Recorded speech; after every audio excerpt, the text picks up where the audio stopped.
মই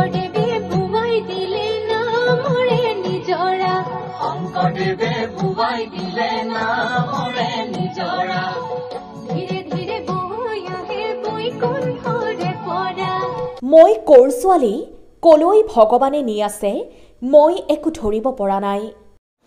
মই কোৰ ছোৱালী কলৈ ভগৱানে নি আছে একো মই ধৰিব পৰা নাই। মোৰ দৰে দুচকু নথকা এজনী ছোৱালীক মানুহে ইমান মৰম দিব পাৰেনে?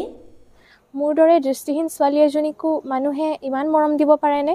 মানস ভাগৱতী ছাৰৰ লগত শিৰোমণিৰ দৰে ভক্তিমূলক কেছেটত একেলগে গীত গাবলৈ পাই মই আজি বহুত সুখী। মানস ভাগৱতী ছাৰৰ লগত শিৰোমণিৰ দৰে ভক্তিমূলক কেছেটত গীত গাবলৈ পোৱাৰ বাবে মই আজি বৰ সুখী। আমাৰ সকলোৰে মৰমৰ সুনিতাৰ বাবে নতুন বৰ্ষত আহিল এটা ভাল খবৰ। 22 বছৰে অসমৰ সংগীত জগতত ভক্তিমূলক গীতত জিলিকি থকা শিৰোমণিত কণ্ঠদান কৰিছে সুনিতাই। সৰুৰে পৰা দুয়োটা চকুৰে নেদেখা আৰ্থিকভাৱে দুৰ্বল সুনিতাৰ আছে যাদুকৰী কণ্ঠ। গহপুৰৰ শংকৰদেৱ শিক্ষা নিকেতনত অধ্যয়নৰত সুনিতাৰ প্ৰতিভাৰ উমান পাই বিদ্যালয়ৰ চেয়াৰমেন উদয় আদিত্য গোস্বামীয়ে প্ৰতিষ্ঠিত সংগীত শিল্পী মানস ভাগৱতীৰ ওচৰলৈ যোৱাত সুনিতাৰ কণ্ঠ শুনি আচৰিত হ'ল তেওঁ। লগে লগে মানস ভাগৱতীয়ে 2025 বৰ্ষৰ শিৰোমণিৰ বাবে এটি গীত গাবলৈ সুযোগ দিলে সুনিতাক আৰু এইদৰে কণ্ঠ নিগৰালে সুনিতাই। মাতৃ তোমাক সত্য সন্ধ্যা পিতা কুসুম্ব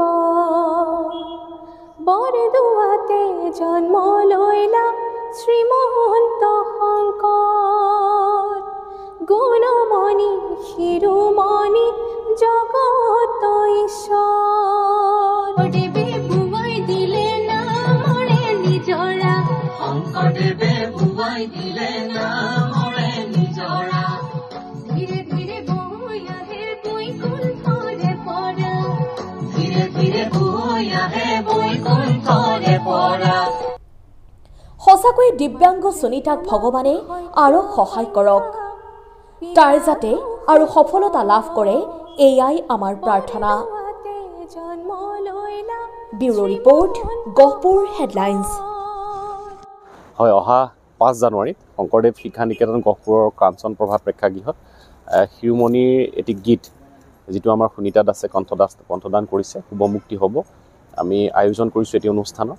গতিকে আমি আশা কৰিছোঁ সুনিতা দাসৰ এই গীতটিৰ জৰিয়তে তেওঁ সংগীত জগতত সুন্দৰকৈ খোজ পেলাব আৰু লগতে আমি এই গীতটোৰ বাবে যি প্ৰযোজনা কৰিছে আৰু লগতে তেওঁ লিখিছে মানস ভাগৱতী, গতিকে তেখেতকো আমি শুভেচ্ছা জ্ঞাপন কৰিছোঁ। সুনিতা দাসৰ উজ্জ্বল ভৱিষ্যত কামনা কৰিছোঁ। লগতে সুনিতা দাসে যাতে এই যাত্ৰাৰ জৰিয়তে তেওঁ শৈক্ষিক জাতক সুন্দৰভাৱে আগবঢ়াই নিব পাৰে আমি শংকৰদেৱ শিক্ষা নিকেতন গহপুৰে চেষ্টা কৰিছোঁ। আমি আশা ৰাখিছোঁ সুনিতা দাসে যি সপোন দেখিছে এদিন সফল হ'ব।